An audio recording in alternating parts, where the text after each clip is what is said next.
অপরূপ টিভি। আলহামদুলিল্লাহ, আল্লাহ পাক রব্বুল আলামিনের কাছে আমি শুকরিয়া আদায় করতেছি।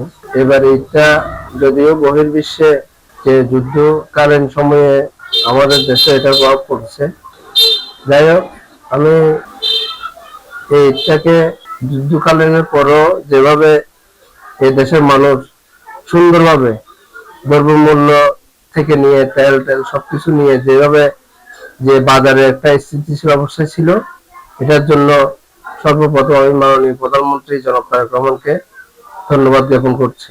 সাথে সাথে আমি 12 নং ওয়ার্ড এলাকাবাসীর প্রত্যেকটি মানুষের কাছে 12 নং ওয়ার্ড বিএনপির পক্ষ থেকে ঈদের শুভেচ্ছা ও অভিনন্দন জানাই।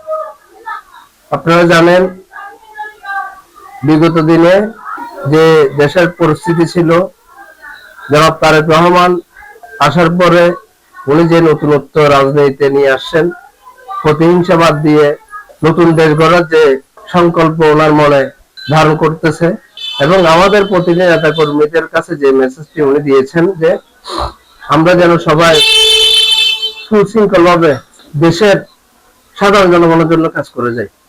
আর সেই প্রেক্ষিতে আমাদের চট্টগ্রাম 10 আসনের আমাদের জনাব সাইদুর রহমান তুর্য ভাই এমপি মহোদয়, উনি ওনার সাধ্য মতো ওনার নেতা কর্মীদেরকে যতটুকু বেড়েছেন উনি ওনার তৌফিক আল্লাহ যেটা দিয়েছেন সহযোগিতা করেছেন, চেষ্টা করেছেন সবাইকে খুশি রাখার জন্য।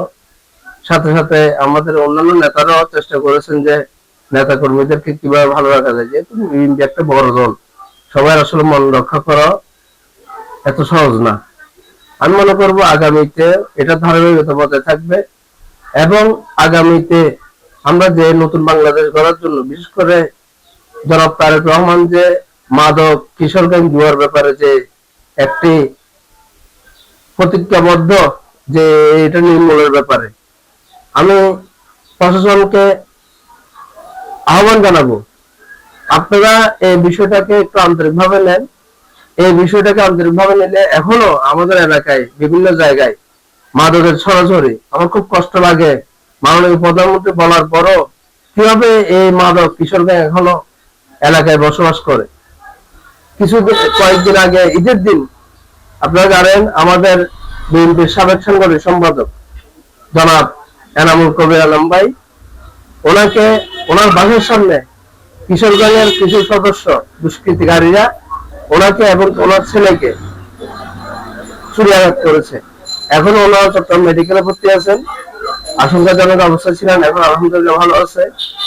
এই যে জিনিসগুলা, এগুলো যতদিন মাদক এবং কিশোরগঞ্জ নির্মূল না হবে ততদিন কিন্তু এই জিনিসগুলা দেশের মানুষ শান্তি পাবে না। এটার থেকে পরিত্রাণের একটাই উপায়, সেটা হলো মাদক এবং কিশোরগঞ্জ নির্মূল করতে হবে, এবং সমাজের প্রত্যেকটি মানুষ এটাতে ঐক্যবদ্ধভাবে প্রতিরোধ গড়ে তুলতে হবে পাড়ায় মহল্লায়।